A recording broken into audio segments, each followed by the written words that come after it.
the Riley Park Club before? Is it new to anyone? It's really gorgeous, right? You couldn't ask for a better view. So thank y'all so much for joining us. My name is Chris Zeller. I'm the Chief Marketing Officer at the Post and Courier.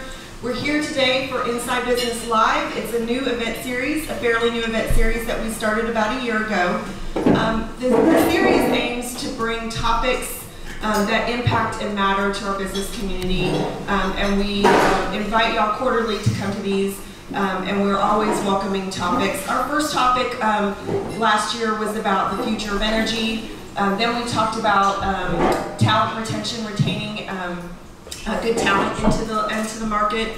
Our last topic was about education reform, and it was spawned from our series Minimally Adequate, and since then we've done about 4 or 5 additional series of forums throughout the state. And today we're going to talk about why more starter homes aren't being built in the Lowcountry. But Inside Business Live and events like this could not happen without great partners. And today I want to just take a moment to thank them. Finkel Law Firm, who was so generous to provide us some great items up there, coffee mugs, cups, and more information. Carrie with Finkel does real estate, and Sean covers homeowners associations, so please visit them and thank them. And then also Brightway Insurance with the McKenzie Agency. Those two have sponsored us for today's event, so thank you so much.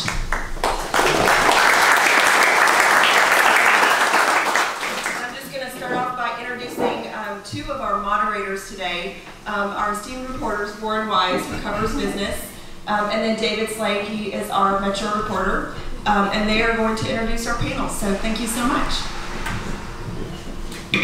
Good morning. Good morning. I'm going to start off the introduction.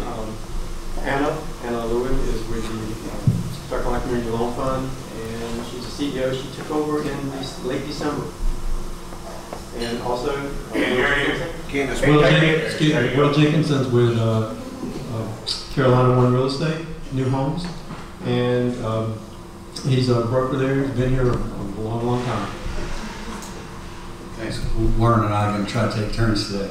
Elaine Warzala is the director of the Carter Real Estate Center at College of Charleston, and Drew Street is the president of the South Carolina Realtors. Good morning to you all. We'll get right into it. I guess we'll start with Drew. If you could give us a little overview about what's going on statewide as far as home sales, prices, things like that. Absolutely, Warren. Thank you very much. Statewide, our numbers have just come out for February. The average single-family home pricing is $215,000. Market-wide inventory is actually a little bit up, whereas locally here in Charleston, our average single-family home pricing is $287,000, and the inventory is slightly down as compared to last year.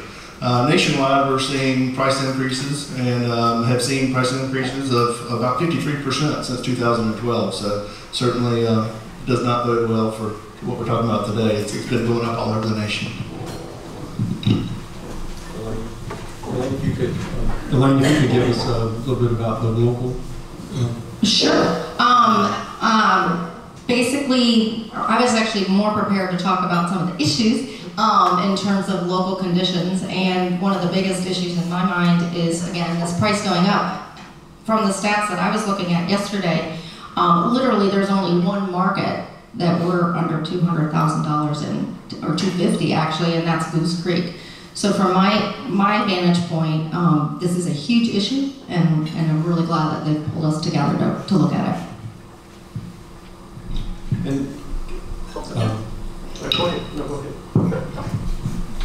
I'll just comment on the new homes industry here locally in Charleston. The one thing that jumps out at me looking at some numbers recently is the average price of a new home in our area. If you go back 5 years to the start of 2014, the average new home price was $275,000. As we closed out last year in December of 18, it had risen to $412,000. That's $137,000. I know it's kind of early in the morning, quick math. I had to calculate it myself this morning at 6. But that's alarming. And, you know, some of the quick issues that we're seeing, why is that? Why are we seeing such a high cost of new home? I wish you could say it was just a bunch of greedy builders and developers, but that's not the case. That's the initial reaction I get. It really boils down to 3 main points that we're facing in this rebound. That's about the time we started seeing the resurgence locally. The local governments, you know, they're partial to blame for this. The regulatory process that takes to go from raw land to finished lots is about a 3-year process. So it's a long time to go through. A lot of that's bogged down in the municipality level. The impact fees. Not everyone is guilty of impact fees. In fact, North Charleston is very friendly. They're on the pro side of trying to bring in development. Mount Pleasant, you got to tackle about $18,000 to a house from the impact fees.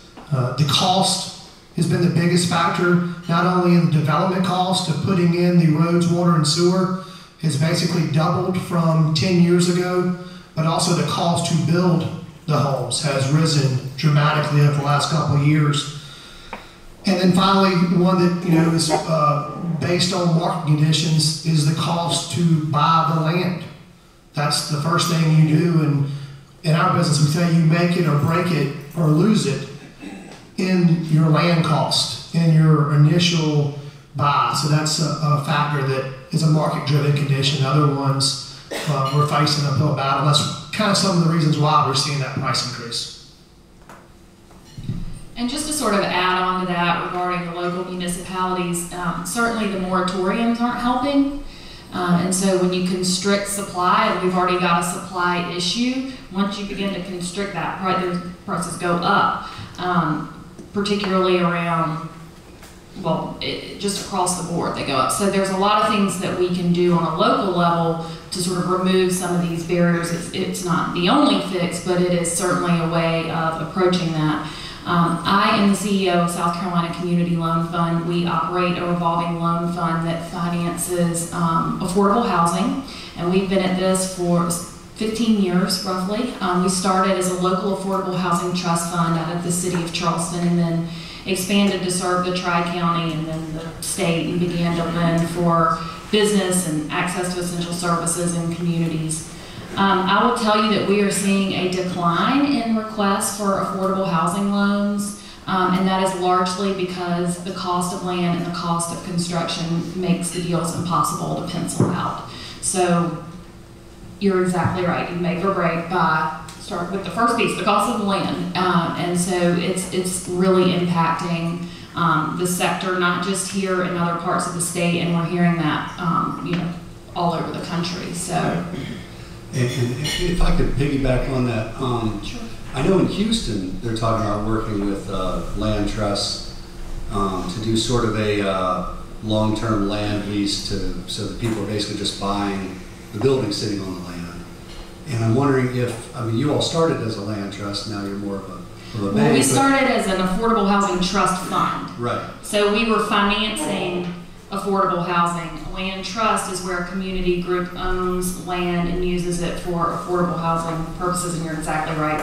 The community owns the land, but an individual homeowner can come in and own the home. Right, so I'm curious what you all think of the chances that we might end up seeing something like that here as a solution. There are several locally. The challenge is these are community-based groups, and it's the cost of land. And so unless a city or a municipality can own the land and is willing to give that land or sell it at a deeply discounted cost, the cost of land, particularly if you think about communities up and down sort of the neck area, there are a lot of for-profit developers who are wanting to go into those neighborhoods and acquire land, and they're competing with the community groups who want to provide affordable housing in the land, and so a lot of the community groups are getting priced out without some kind of intervention from the city or grant money or another sort of mechanism. I just want to add a comment to that, because I do actually think that's a potential solution, and it's actually the ground lease scenario, and a private developer could be a ground lease holder as well. And because if you pull out that land cost and then get a rent from the land, and then that gets tacked onto the mortgage for the house, if it's a 99-year lease, you know, there's no reason. And a lot of the major cities across Europe, London in particular, it is ground leased, and that's the way, you know, they've set that whole thing up. So I actually think it could be a potential solution, and I don't really know if there's many people around the country doing it, but a ground lease could work. It doesn't have to be owned by the city, it doesn't have to be owned by the public. It just takes that cost out. I mean, when you think about if a developer has to put in $50,000, $60,000, $70,000 per lot, you could actually do a relatively affordable house. But when you have to put in $200,000 to get it entitled, get it set up, get it all organized, take that time that Will was talking about, and it takes all that time to get it set and going, you know, it's $300,000 lot. Well, you're not going to build a $400,000. It's not going to be a $400,000 price tag. It's going to be $1 million price tag, because it's 80-20 is the typical split between land and value, right, and building costs. So, you know, the numbers don't work, as Anna just said.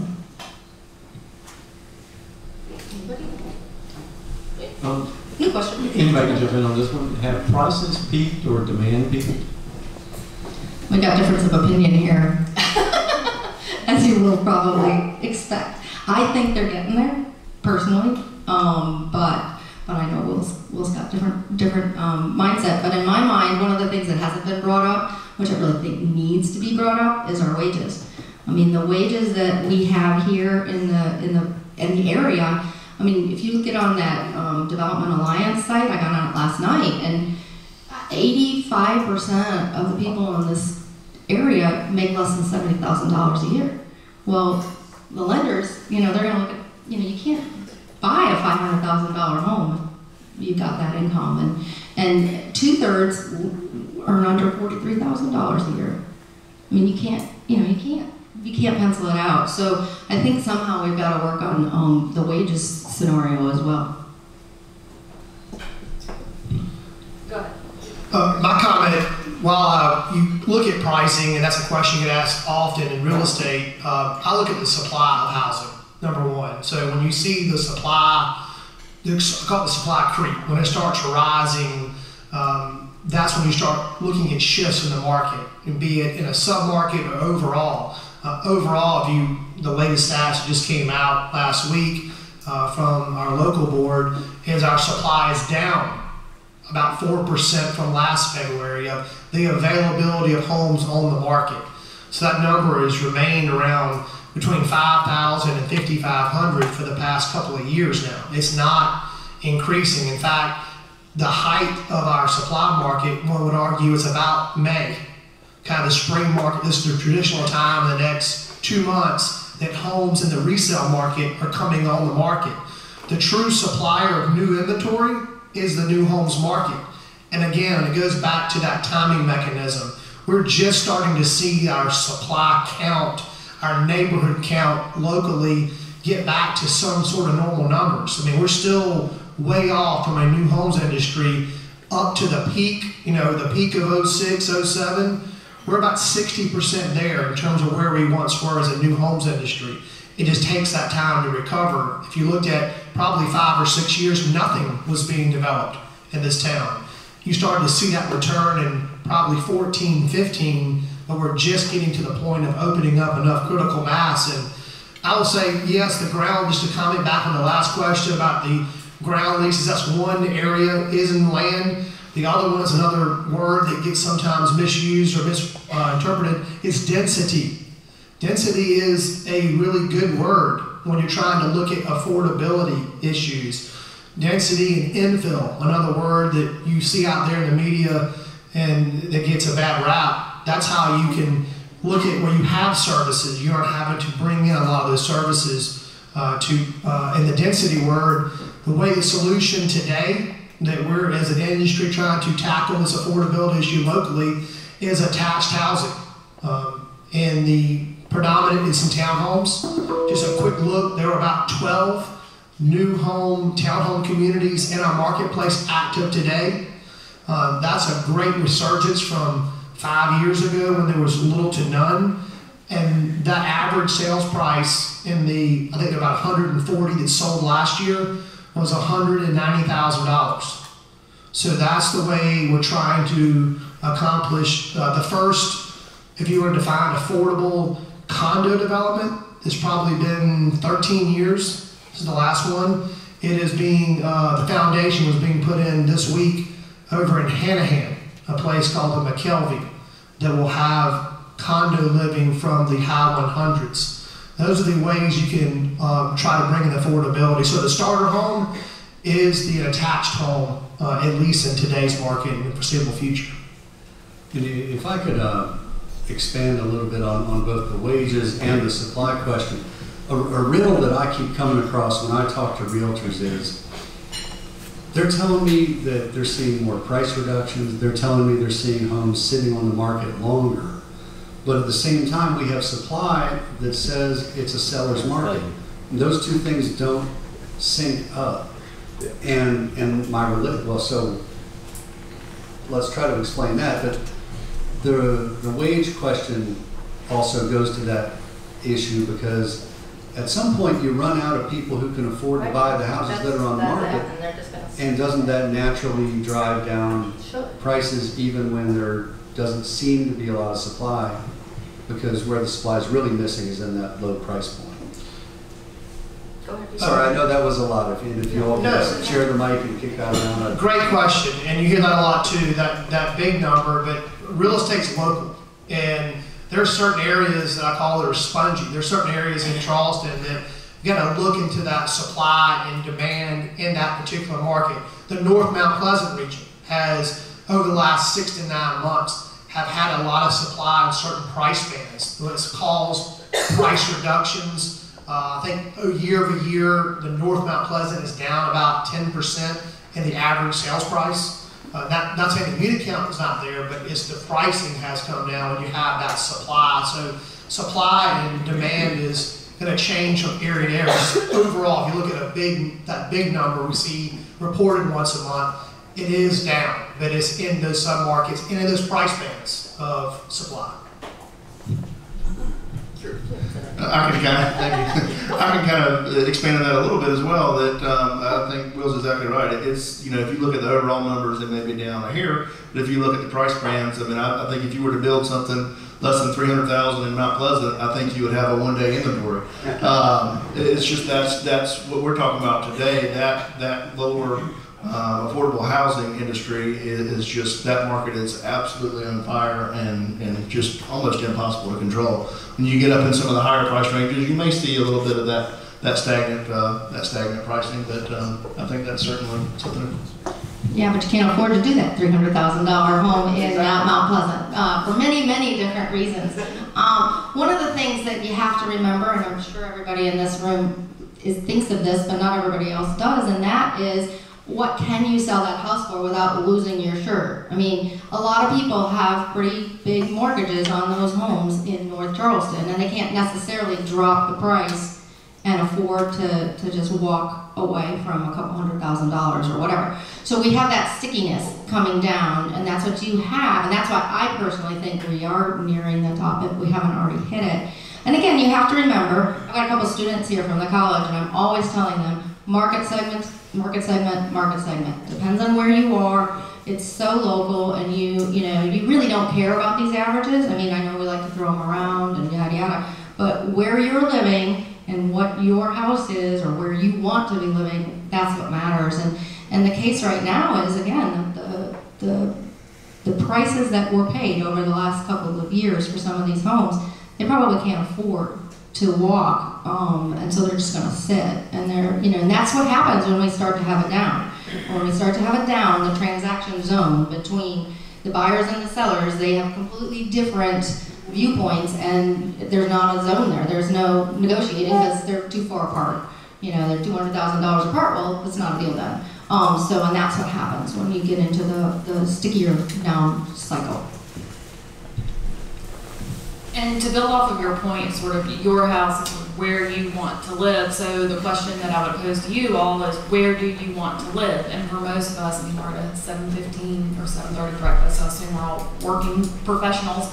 So I would think that the answer would involve close to where I work.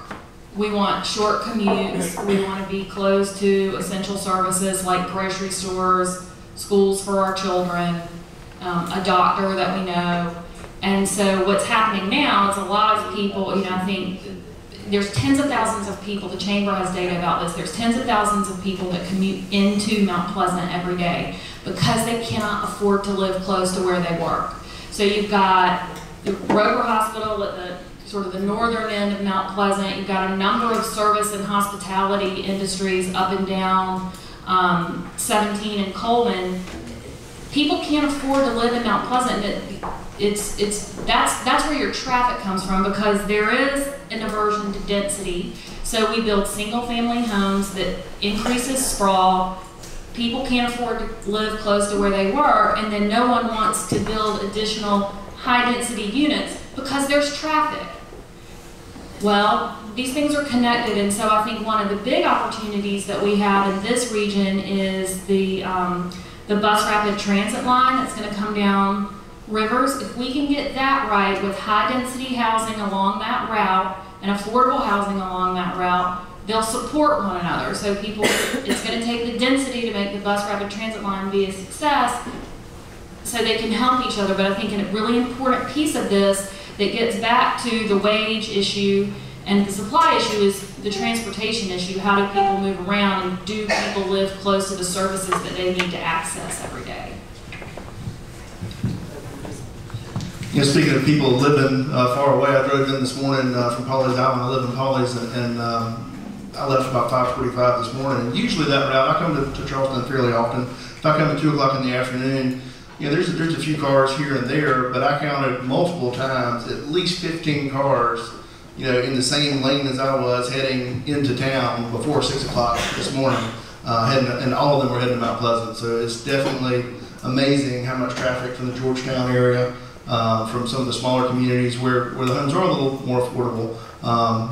They're willing to commute that far to come to work because of housing affordability.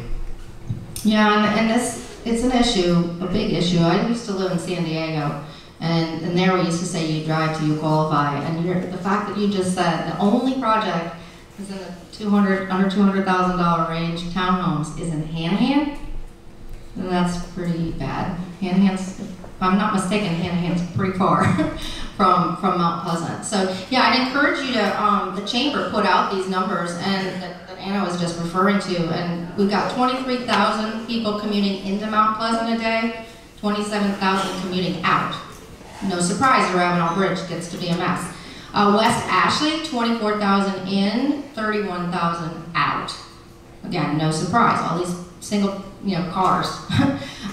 Peninsula, 51,000 in, 8,000 out. And no surprise, I-26 is a mess. And then last but not least, North Charleston, 78,000 in and 27,000 out. So again, you look at those numbers and that's a lot of traffic, a lot of people on the roads every morning and every night. And what happened in San Diego is the young, you know, and it's gonna happen here if we're not careful. The young just, and Steve, is easier now. I was there 10 years ago. People are just going to say, I'm done. And they're going to, you know, and right now you can work from anywhere, right? And basically people will say, I'm done, and they're going to go move to North Dakota or whatever. So we do have to be careful, and rapid transit, transit is a huge issue and we need to address it. You know, what we're seeing and where we're going, you know, the new home developments that we're seeing on the outside of town in Somerville, you're starting to create, a lot of the job sector is shifting. It's not about being on the peninsula anymore in terms of our job. Our jobs are moving. If you look at Boeing and look at Volvo, is 10 miles outside of Somerville. So you're starting to see that shift. Places like Nexton that have grown up in the last 5 or 6 years of truly that live-work environment where you have jobs that are there in industry and nearby. So you're starting to see that shift of landscape. And you know, when you look at the Charleston region as a whole, a lot of the pricing that really drives it up is Charleston County, obviously being a coastal county. But when you separate out Charleston and look at Berkeley and Dorchester County, where the majority of the shift is happening in the new home development world is not a lot of land. If it is, it's very expensive in Charleston, but we're moving out into Ridgeville now. We have active communities. There are talks of Harleyville, St. George is not in the foreseeable future. Jedburgh. So you're starting to see the shift, and there is where you are trying to, you can find those land costs and development costs to bring the cost of housing down. And that's why we're having the majority of the focus is in those two counties for, I think, 9 out of those 12 townhome communities are outside of Charleston County. So you start to see that shift of that supply of affordability heading west. And it makes me wonder what's going to happen. Those are areas that have traditionally been affordable due to their, do you qualify so they're a little bit further away from the peninsula and from the large employment centers for now. But to your point, that's shifting. So what then happens to the communities that have traditionally been more affordable for folks once increased development comes, which I'm not saying is a bad thing, but what mechanisms should be in place now to protect the affordability of those communities and to make sure that the people who have lived there for their entire lives or most of their lives or for generation, their families, to stay there. And so who sort of controls that land? And I'm not arguing for municipal control, but how do we get that land into the hands of the community so that there is a maintenance of affordability in those communities and not people being pushed out and then,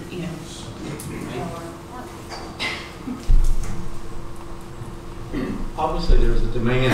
Obviously, there's a demand there for these young couple just starting out who they want to buy a house instead of getting out of an apartment. And the demand's not being met because of the land costs, the government constraints, and everything. Are we going to see a continued apartment boom because of that?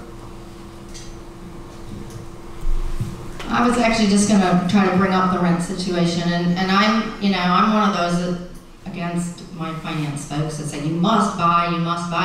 You don't have to own a home, and I think you can have a home and rent that home, and there are some companies out there that are trying to kind of create that product, and so that's one alternative. I do think that the apartment boom is probably going to have some issues, certainly on the peninsula and some of the other local closer in. So I do think right now the rents are pretty outrageous. Another stat from the Chamber group was that 49% the monthly rents have risen 49% between 2010 and 2016, much higher than wholesale prices, which was 27%. And much higher than median household income, which was 12%. So the renting is becoming unaffordable for sure. So it's not actually a real good option for some of these folks. It's cheaper to possibly get a loan and get into a house. So I do think that however, is going to come down because we have had over the last 4 or 5 years a significant number of projects coming out of the ground. Now, it will likely, the apartment owners aren't going to be happy in saying this, but it will likely cause some significant decreases in rent. And that'll be an option for people, but I don't think we'll have more apartments being built, at least for a while. I think the other factor that we're talking about here is if we were just to close off the area and the people that lived here, we wouldn't have nearly this problem. But Charleston is an extremely desirable community for folks to move to the area. Your Visitors Bureau and all the folks at the tourism industry have done a fantastic job of promoting Charleston as a great place to live. You can look outside and see all the beauty in the area, and not to mention all the people here. Charleston's a great place. So that's where we're seeing a lot of the growth is, statewide we're seeing in certain communities. Charleston certainly is seeing that growth. The Myrtle Beach area is seeing that growth. The upstate, Spartanburg, Greenville is seeing growth as well. So. On the rent and affordability question, I'm curious what you all think about how much people buying up the most inexpensive houses they can find in order to turn them into rentals is taking lower cost supply off the market. Because I know, when we hit that sort of trough after the recession, there were national companies sweeping in, buying up single family homes left and right. And today they're renting them with monthly rentals that might be twice what the mortgage would be if someone bought that house. I don't know how large of a factor that is in our area. Well, it does take the supply away of the more affordable. So you have, you had some large investment groups after the recession and they were buying up distressed properties primarily, and it's starting to shift away from that just because of affordability, trying to buy those and receive a good rent. Doesn't work for some of those larger companies, but it's not, I think, as much that it is just to be able to bring that supply to the market. And again, it's going to be hard for the resale supply to really generate affordable homes. It's really on the backs of the municipalities working with the developers and builders to come up with solutions. And again, I just hit on again, the starter home today is in a townhome fashion. We've had great success over the last couple of years as a new homes industry, providing new townhomes from the mid-100s to right around $200,000, and you're starting to see more supply. So that is going to be the immediate solution. There's always going to be things you can work on and improve, but right now, today, that's how we're tackling it. And just to get back to the rent issue, yes, there is this boom apartment complex development and rental units, but my question is, who are those units for? Because most of the people who, and we'll just use the peninsula as an example, people who work in the service industry on the peninsula cannot afford $1,800 in rent. They can't. And so, yes, there may be apartment complexes going up and down the peninsula, but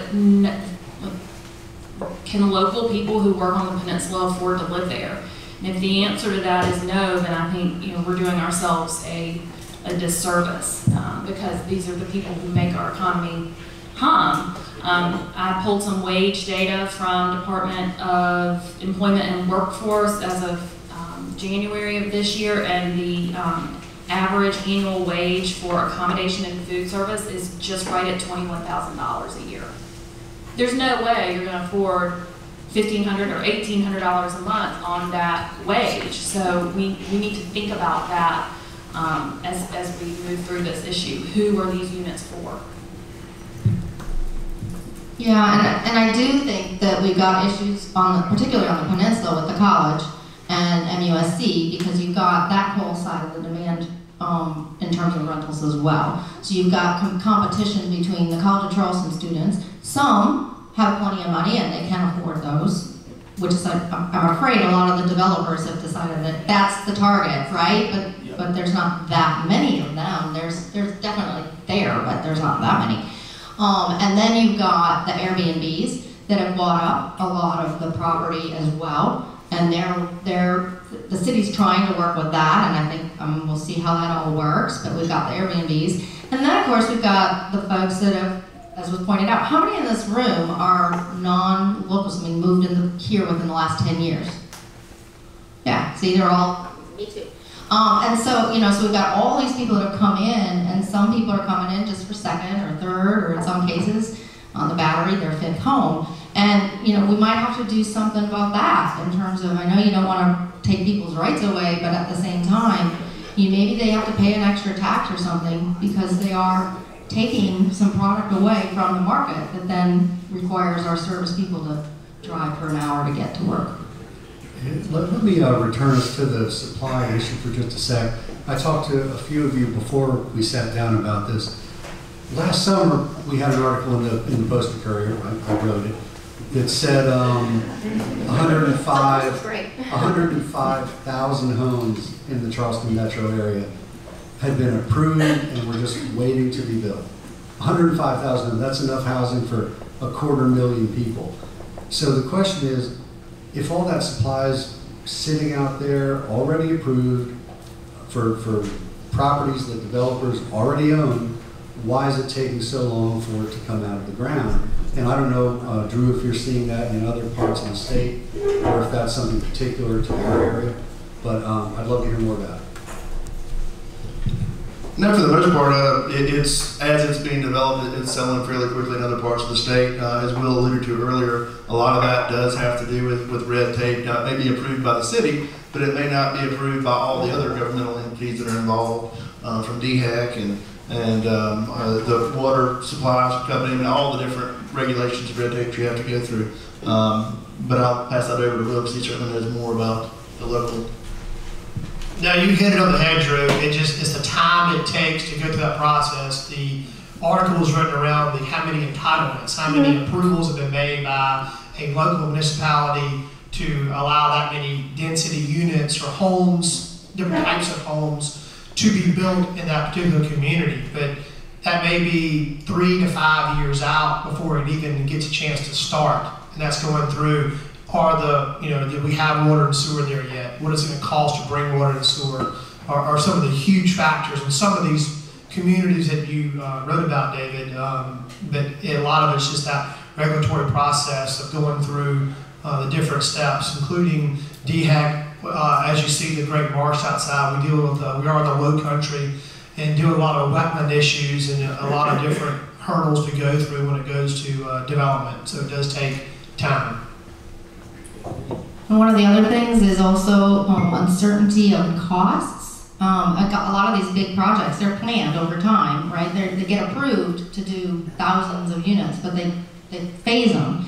And then when things shift, like we've had some shifts in the market conditions in terms of particularly construction costs, labor costs, material costs, and then the builders have to take pause, and they can't, again, you think, oh, well, why can't you just put them up, Well, the builders have to make money too, or they'll go out of business, so it's a pretty complicated scenario, and literally within the last year, we've had so many uncertainties in terms of those things. I think a lot of builders are not rushing to put the stuff up just because they don't know what the final cost will be. Well, and I know we've talked a lot about the role of government. We've talked at least a little bit about it.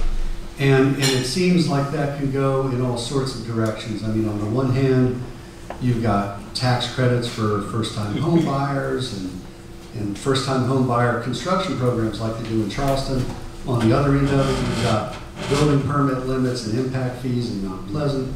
I'm curious to hear what you all think the appropriate role of the governments are, and mostly the local governments, in helping see that we have some more affordable, lower end of the price range housing on the market, so that people don't just have to live in Goose Creek and be shuttled to work somewhere for all their lives. You probably picked up from my comments that I'm completely supportive of the government assisting on this issue, because it is critical for a city to run. It is critical, the public infrastructure that you provide, and then the ability for the people to live in an environment where they're healthy and they're happy and they want to stay. Because if they're not happy and they're not healthy and it's too expensive, they will leave. And we've put an awful lot of money and awful lot of effort into bringing the Boeings, the Volvos, the economic development we've done. And if we don't help as public, we will end up more like a San Diego, and I hope we don't.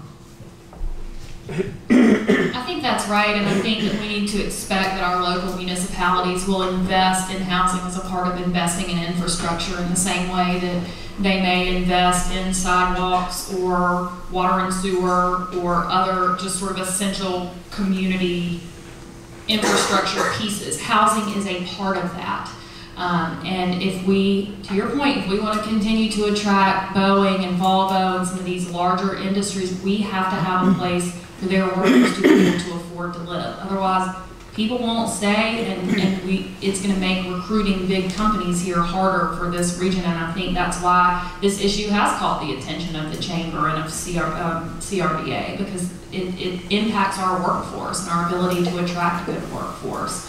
But I do think that we need to expect that our local municipalities invest in this, and that they acknowledge the scope of the cost.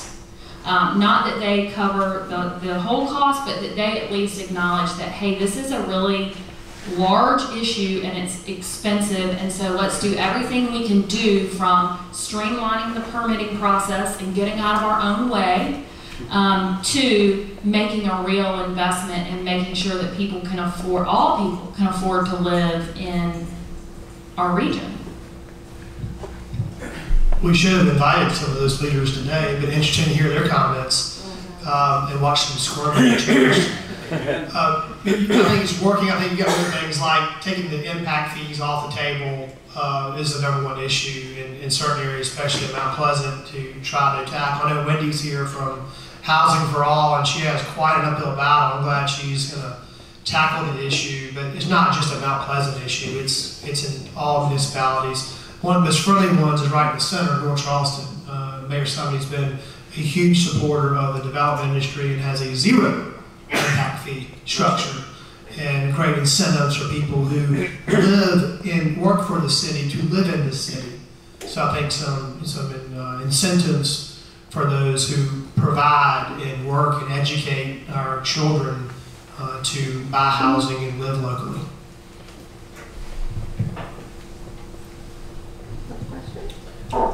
And we'll wrap up now just before we start for questions. For the last one is, Drew, could you give us a little statewide perspective on where we can look at what's coming, the outlook for the housing industry and down the road?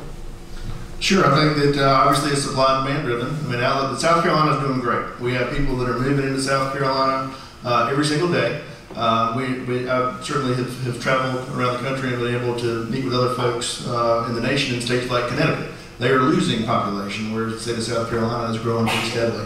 That's because we have just such a great place to live. Our business climate is very, very, very good for the most part. Our government, while they are taxing us locally, it's not nearly to the rate as some folks in some other areas of the country. So that's where we have to be careful, I think, with the government involvement. I think will be great, but we have to, it's a fine line, because they have to have that money from somewhere, and for them to create that money is through taxation of everybody else. And as our taxes will rise, obviously the cost of living to increase here will go up as well. So, just to clarify there, I'm not positive they have to tax to do this. I mean, some places they do, but in other words, it's literally the red tape. It's literally setting aside areas that can be where you can put the affordable housing, et cetera. It doesn't have to be a cost necessarily directly to the cities and the municipalities. It's really just focusing on that issue and not just kind of saying, oh, it doesn't matter. Like, I mean, the city of Charleston, when they put the parking fees in, I mean, they now charge till 10 o'clock for parking, and they're like, oh, we'll get some extra revenue.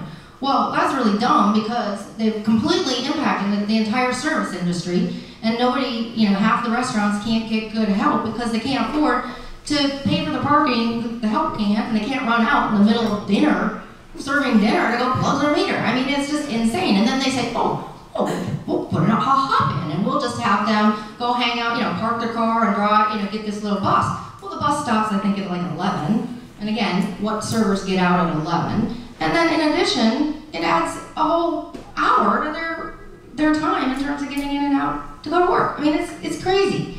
And they just thought, oh, we'll just make a little bit of revenue from the city sense, but they're killing the golden goose in my mind. Yeah, I agree. I don't think that it's necessarily an issue of raising taxes, but I also think that we need to be vocal about how we want our community to be to our local elected officials. And if there are, one of the things that I always tell people to do, in addition to get comfortable with the density word, and it's not a bad word, to do dense development where it makes sense. But, if there is a project coming up in your community and you hear a lot of sort of naysayers and outcry about what the potential impact would be, I would just encourage you to think about that a little differently and think about the supply issue that you have, what kind of community you want to live in, and do you want to live in a community that is leaving people behind, or that forces people to not be able to get to where they work, and so they leave, or they have to change jobs and go work somewhere else. So just even reframing a little bit the way that you think about it, or just giving it maybe a second thought rather than just, no, not here, it's already too much. That's not necessarily the case.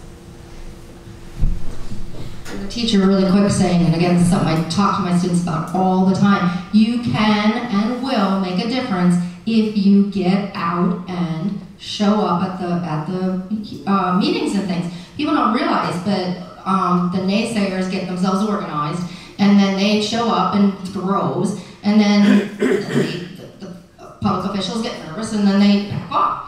But if the people that really care about their communities and want to make sure that we do take care of all, if we get out there and we speak up, it will and does make a difference when you do it. I think especially in this area, you're going to have one of two things that are going to happen. When people are still coming, you're either going to increase density or you're going to have urban sprawl, and it's going to continue to go out. So you've got a choice in the community, and they're exactly right. You have to show up, speak to your legislators, tell them what you would prefer. I think the traffic is probably going to be similar either way. People are going to be driving in longer, or there's going to be traffic that's locally in more of a walkable community, which I think is what most people would prefer. Hi, I'm Alan Ball. I'm a residential realtor with Keller Williams. I've heard a lot about the supply side and the demand side, but affordability has a component of interest rates, which is very interesting to hear what your comments are, where you think interest rates are going, and are local governments able to do anything to provide more affordable interest rates? That's going to be an issue. You're right, Alan. That's a really big thing that a lot of people are not, I don't think, prepared for.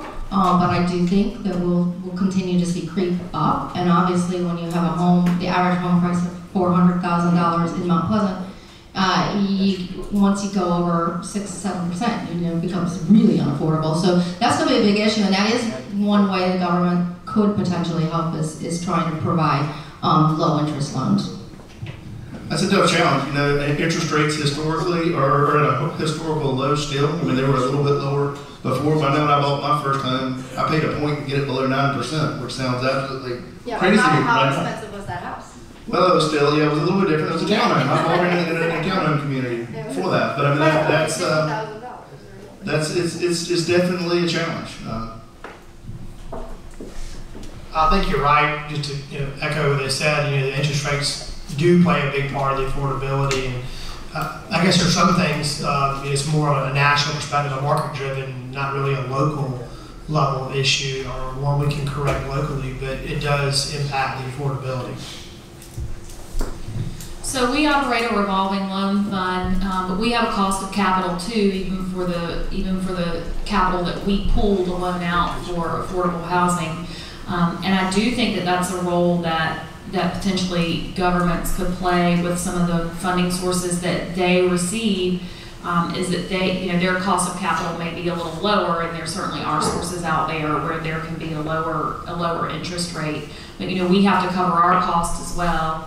We raise money from foundations, banks, high net worth individuals, but all of those are investments. So there's a cost for us as well too, and that's where I think people often come to our organization and think that they may be able to get a very, very low cost loan, and the truth is we're still covering our costs as well. But there's certainly a role for public dollars in that conversation. Thanks. One thing I'd like to throw in there, I also write the Sunday personal finance column at the paper. So I've written a lot about some of the programs that help people buy housing, and my sense is that the word's not getting out, despite the fact that I'm writing about it. So, I'm hoping that more of the people who are in the business of working with buyers make sure they know about things like the mortgage credit certificate, which is worth $2,000 a year as long as you own the house. Or some of the state loan programs for first-time buyers, some of them targeted at teachers and police officers. There's a lot of help out there. Most people don't seem to know about it. We know that from the numbers who are claiming these things. So that is one little piece of the puzzle that's not maybe directly mortgage interest rate related, but can sure help people get in the front door. And by the way, like Drew, when I bought my first house, I was thrilled to get a 7% loan. So it's all very relative. We're still bouncing along the bottom of the lowest mortgage rates in memory. Right, but you've got to remember the prices have gone up astronomically. And we have a whole population, and again, I'm kind of at fault because I teach at a university, but we have a whole population of millennials that have extreme amounts of student debt. Yep. So they've got this student debt, they've got their car loans, then they have to come up with a very, maybe there's some programs out so you don't have that down payment. But if you think about a down payment on a $200,000 home, if you're doing 20%, that's 40 grand. Who's got 40 grand sitting around in their bank account when they're 30? I mean, you just don't. So there's some big issues there. I did a paper years ago looking at Russia and looking at their market, because they didn't really have an established financial market at that point, and it was just like, these people, they'll never be able to get into a house. Well, guess what? We're in that same spot, in a way, right now in our country, because so many of our young, again, the 25s to 35s, that, again, this is the time we're going to be trying to get into a house, and it's just really hard, and if rates go up, it's going to get a ton harder.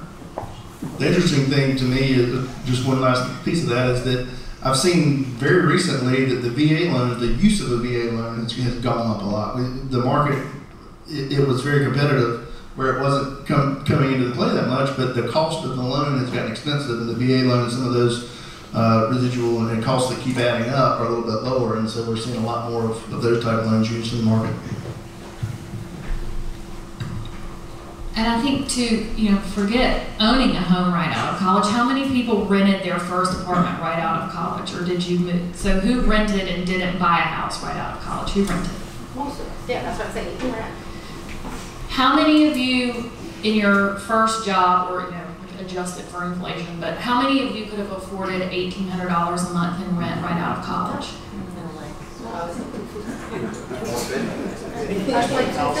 So, here we have two. We can see one of our wonderful colleges right here. The other, where are graduates who have invested 4 years of their lives in this city, and we've invested back in the. Where will they live? I think there's a question in the back.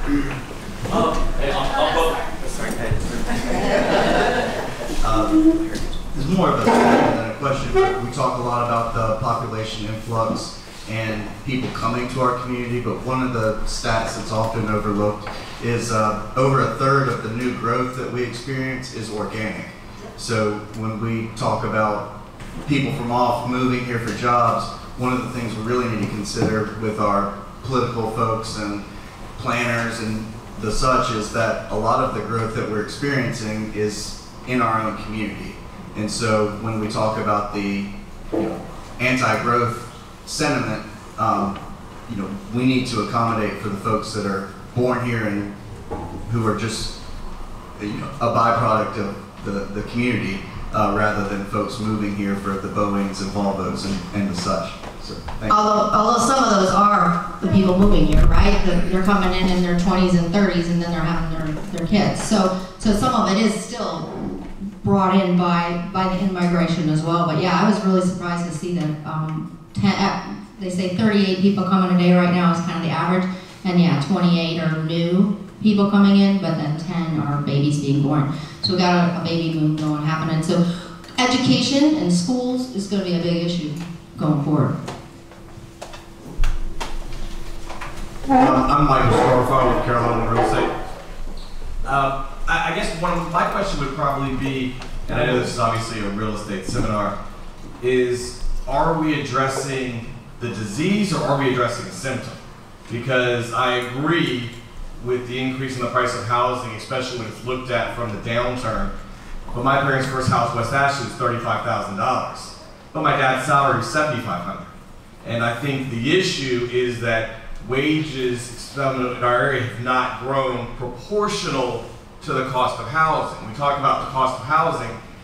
If wages had grown at that same rate, when you go back 40 years over Charleston, yes, we had the ups, yes, we had the downs, but housing has traditionally gone up at a pretty steady pace. Hasn't spiked, hasn't gone crazy. We've seen a lot recently. But I think the issue is that wages haven't grown on that consistent level. And as we add Boeing, as we grow Volvo, as we work on that side, I think sometimes we tend to address the symptom, not the underlying disease. That's a very good point. And I think that one question, and I don't know this community, I'm not going to answer this question locally, is the folks that are moving in, are most of the folks that are moving in folks that are coming into the working industry, or are they, like in my community, folks that are moving in to retire, who don't have the wage issue? They obviously have a certain amount of income saved to pay for those things, but that's certainly a big factor as well. It's actually a combination. And the other thing, when you have the people coming in, you've got the big wages coming in for the Boeing, maybe in the Volvo, they might be getting higher wages, but then you have that multiplier effect. So that's how you end up with the extras. But those extras, for every one job, it's about 3.5 right now of other jobs. But those other jobs are the lower wage jobs, and that's where we end up with this bottleneck. The high wage of the 125 to 150, you know, they're coming in, but then they're bringing these other jobs in. But it's a combination, and it's like you pointed out. I mean, we're one of the top cities in the world right now with all sorts of different measures, and we're on the map for so many different things that is creating this immigration, and some of it is they want to come here to work, but others is they're coming here to play.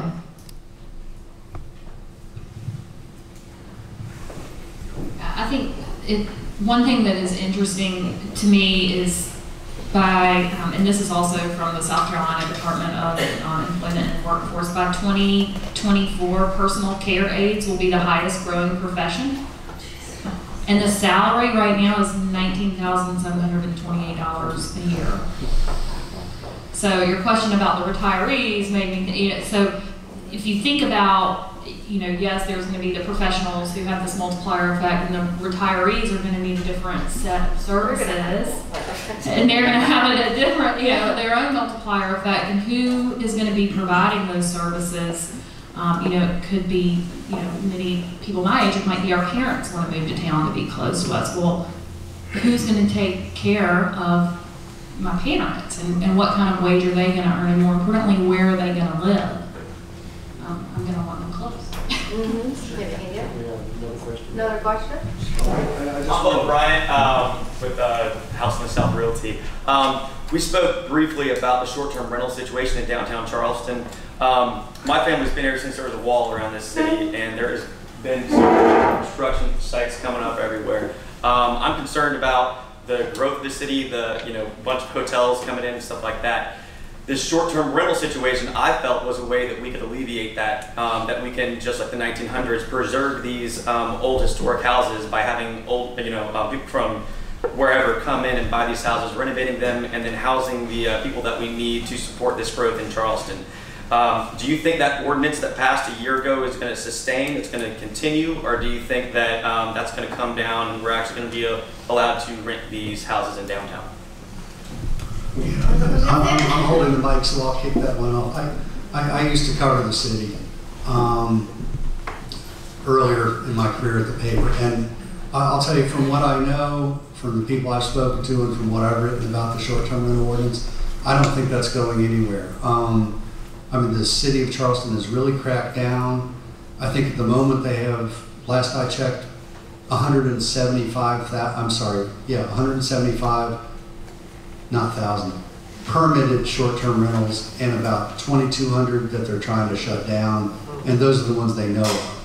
So of all the Airbnbs out there in Charleston, less than 200 of them are sort of legal, and they've been taking people to court, they've been issuing summonses, they've been fining people, and some houses have actually been coming back on the market because they're not able to short-term rent them anymore. Anybody else want to take that one? Well, I was going to say, there's a difference between a short-term rental and a rental for, renting out a room to somebody on an annual basis so that they've got a stability, they know where they're going to live, they're not going to be kicked out on the street, etc. The Airbnb market, those are hotels, and you can pay a heck of a lot more for a property if you're going to run it on a room by night rental. I mean, people are paying thousands of dollars a week because it's still cheaper than staying at some of these expensive hotels. So the Airbnb market, in my mind, has influenced the pricing of, particularly on the peninsula. It's pricing the kids out, the college kids out, and it's pricing regular people out. And the only people that are coming in are people with tons and tons of money, or it's a business proposition. And they're literally buying 4 houses and they're basically running a hotel illegally, because the guys that run the hotels or the girls that run the hotels, they have a heck of a lot more things they have to follow and rules and et cetera, et cetera. So in my mind, as much as I love the shared economy and yada yada, it is an issue, particularly when you start to really impact people's lives and force them to hit the road for an hour, hour and a half in the morning and at night.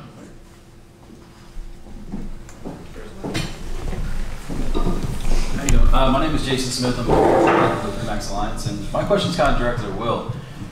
In the new construction industry, are you guys seeing anything that's passed when these projects are approved for a percentage of affordable dwelling units within the allowable new construction units that are being built? Is that a possible solution? I've seen in other markets take place where it's sprinkled in with what's being built. It's just built slightly different and obviously at a much lower price. Most of that you've seen a lot of the apartments and high density projects, the workforce housing, usually a 20 or 30% of your project.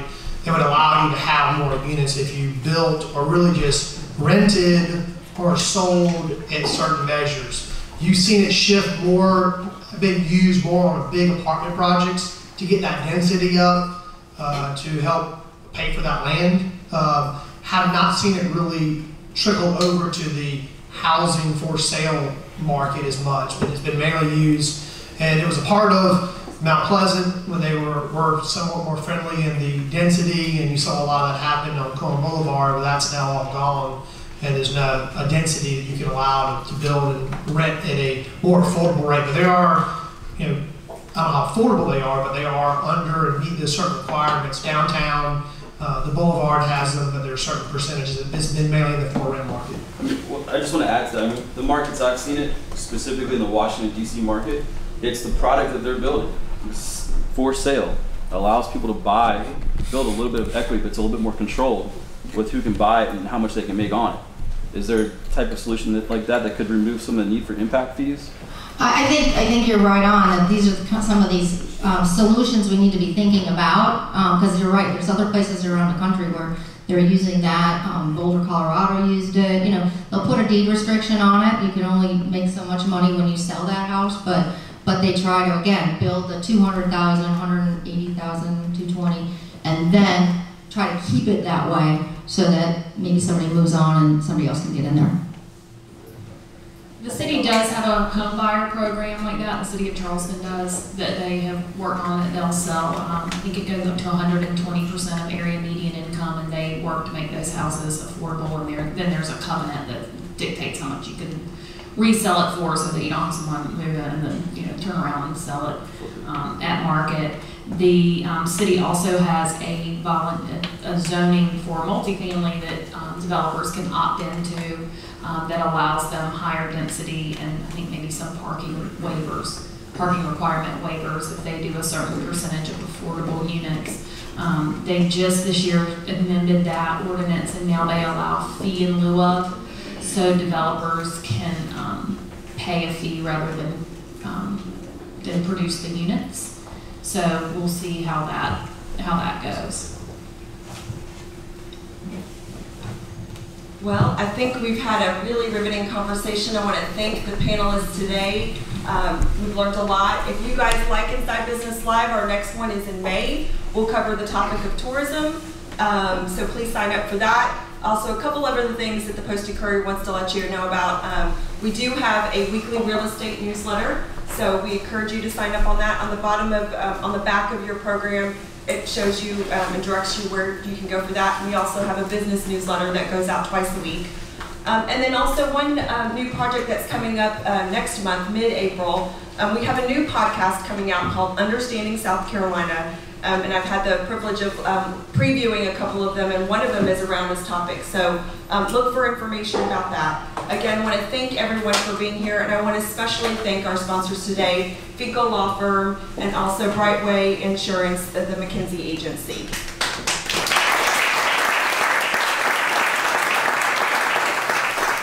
Appreciate you joining us this morning, and have a great rest of the week.